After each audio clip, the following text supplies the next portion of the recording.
Affirmation et déclin des puissances. Regardons tout d'abord comment les puissances arrivent à s'affirmer. Trois moyens classiquement rencontrés dans l'histoire. La première, c'est la conquête comme outil de la puissance. Ainsi, de nombreuses puissances se sont affirmées grâce à la voie militaire. Rome, ainsi, a pu peu à peu imposer son hégémon sur l'ensemble du bassin méditerranéen, simplement parce que elle a propagé l'idée que la paix et la prospérité qu'elle ait amené sa suprématie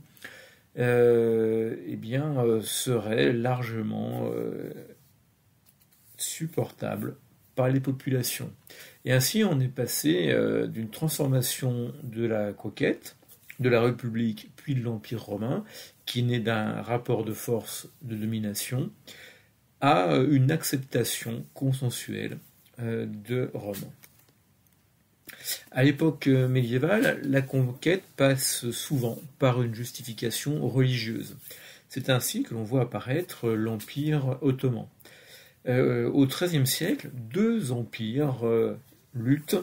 Vous avez l'Empire orthodoxe byzantin, capitale Constantinople, qui est en lutte depuis des décennies avec l'Empire musulman arabe.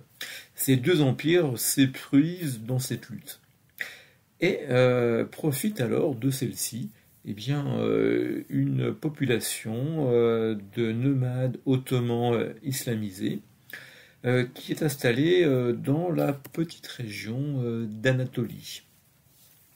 Ces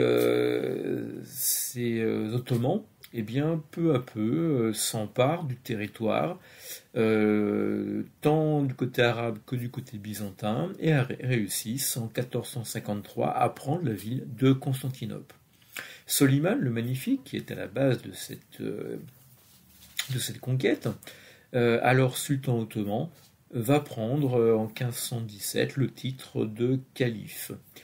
Jusque-là, le titre de calife avait toujours été détenu par un arabe, et ceci depuis l'époque du prophète Mohammed. La justification religieuse permet alors aux Ottomans de dominer à la fois les chrétiens et les musulmans dans ce nouvel empire.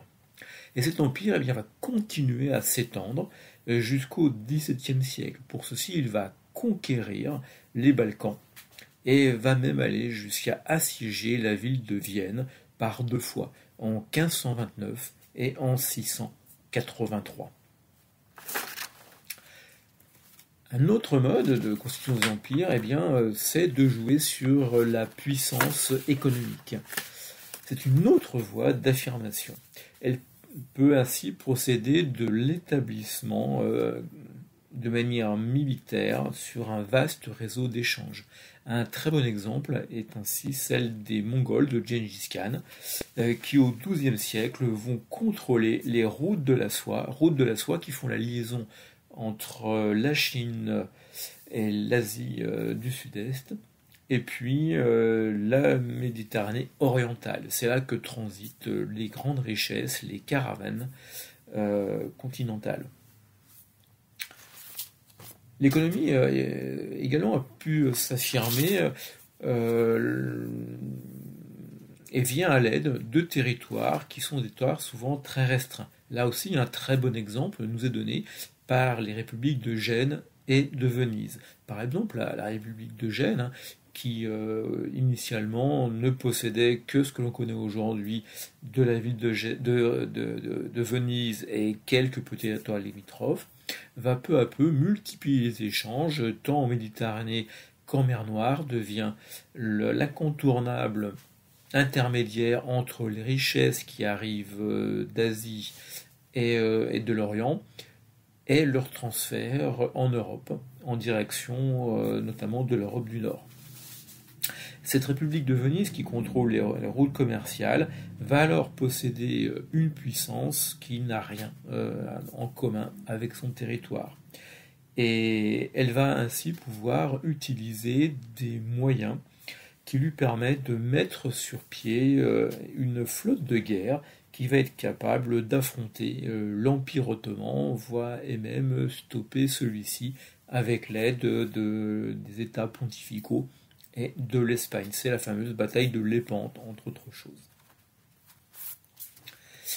Et puis, une troisième voie d'affirmation des empires, eh bien, c'est lorsque vous avez des empires qui sont en rivalité. On rencontre ceci particulièrement à partir du moment où l'Europe va dominer le monde entre le XVe et le XVIe siècle. On a ainsi une première série d'empires qui se constituent. C'est l'Empire espagnol et l'Empire portugais qui vont se partager le monde. Le pape de l'époque entérinant la chose avec le traité de Tordesillas en 1494. Les empires suivants, ce sont notamment les empires français et les empires du Royaume-Uni qui vont se partager également le monde. Les puissances coloniales sont alors appelées à faire des guerres en Europe quasiment jusqu'à la Seconde Guerre mondiale. Ceci a particulièrement stimulé leur puissance. Au XIXe siècle, la grande affaire entre la France et le Royaume-Uni, c'est le partage de l'Afrique, même si Allemands, Italiens et Belges vont récupérer quelques petites pièces. Et dans ce jeu, la France et le Royaume-Uni vont essayer de s'emparer, de s'approprier du plus grand nombre possible de territoires. Et ces territoires ne sont pas accaparés parce qu'ils ont une quelconque importance géographique, ou géopolitique, ou géostratégique, ou économique, mais surtout parce qu'on veut éviter qu'ils tombent dans l'escarcelle du rival. On a alors ici une montée de nationalisme, notamment au sein des opinions publiques, tant français qu'anglais, où c'est la chasse au territoire, même désertique, s'il le faut. Le point qui est l'exemple même de cette rivalité, c'est la fameuse affaire de Fashoda dans les années 1880. Français et Anglais ont deux projets de mise en valeur et de conquête de l'Afrique. Le projet anglais, c'est de rallier le Caire au Cap en Afrique du Sud. Donc mettre en place une liaison ferroviaire nord-sud pour l'Afrique. Au contraire, du fait de ses possessions, la France, elle, a une autre ambition, c'est de mettre en place un chemin de fer qui relierait l'océan Atlantique à l'océan Indien. Ça serait un chemin de fer entre Dakar et Djibouti. Et il se trouve que le Soudan est alors la pièce maîtresse de ces deux projets. Les Anglais sont en situation d'échec depuis le début des années 1880. En effet, le Soudan connaît une révolte qui est menée par un personnage qui s'appelle le Mahdi, qui prend la tête de Mahdi, ce qu'on appelle également les derviches. Ceux-ci vont réussir à s'emparer de la ville de Khartoum, qui est tenue par le général Gordon Pacha, général anglais, qui commande des troupes à l'époque égyptiennes. La ville est prise, la garnison est massacrée, une partie de la population également.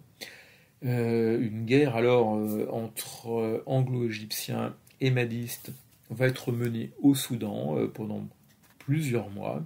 Cette guerre est menée du côté anglais par le général Kitchener qui descend entre autres le Nil avec des bateaux vapeur et qui va arriver à éliminer le Mahdi. Pendant ce temps-là, la France en a profité et partant de Brazzaville, une colonne qu'on appelle la colonne Marchand, du commandant Marchand, va remonter en partie le fleuve Congo, puis Bangui, pour arriver sur les rives du Nil Blanc à Fashoda et va installer sa garnison composée de 150 tirailleurs sénégalais et un total de 12 officiers français dans cette une petite garnison alors abandonnée. Il devra repousser l'attaque de 3000 derviches, mais cette attaque est repoussée avec succès et de peu de pertes côté français.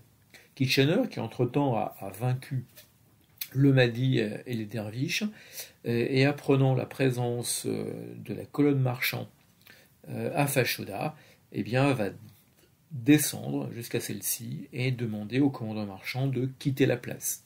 Celui-ci refuse en expliquant qu'il a reçu des ordres de Paris et qu'il le tiendra jusqu'au dernier homme, jusqu'à la dernière cartouche. Le général Kitchener dit qu'ils ne vont peut-être pas arriver à s'affronter sur ce point, et lui contacte alors Londres. Les diplomaties vont jouer leur jeu, la France est plutôt isolée, la Russie, qui est son allié, semble relativement peu fiable. L'Angleterre, elle, eh bien, va peser de tout son poids et va faire reculer alors le ministre des Affaires étrangères français de l'époque, qui va envoyer un câble, c'est-à-dire un télégramme, directement au Caire en utilisant le réseau anglais, ce qui imposera à Marchand de monter au Caire depuis Fashoda pour prendre connaissance de ce télégramme lui demandant alors de rendre la place de Fashoda aux Anglais et de se replier. Ce sera très très mal vécu par l'opinion publique française qui considère que la France a été roulée dans l'affaire, a été spoliée. Par contre, c'est un triomphe du côté de l'opinion publique anglais. On a ici en fait cet affrontement des impérialismes coloniaux français, anglais, mais bien sûr pas seulement. Vous voyez sur la carte, on retrouve également aussi bien des Allemands qui sont présents, des Belges, mais également en Érythrée des troupes italiennes. Je vous remercie de votre attention. On continuera sur une autre vidéo sur le déclin, cette fois-ci des puissances et les facteurs pouvant expliquer ceci.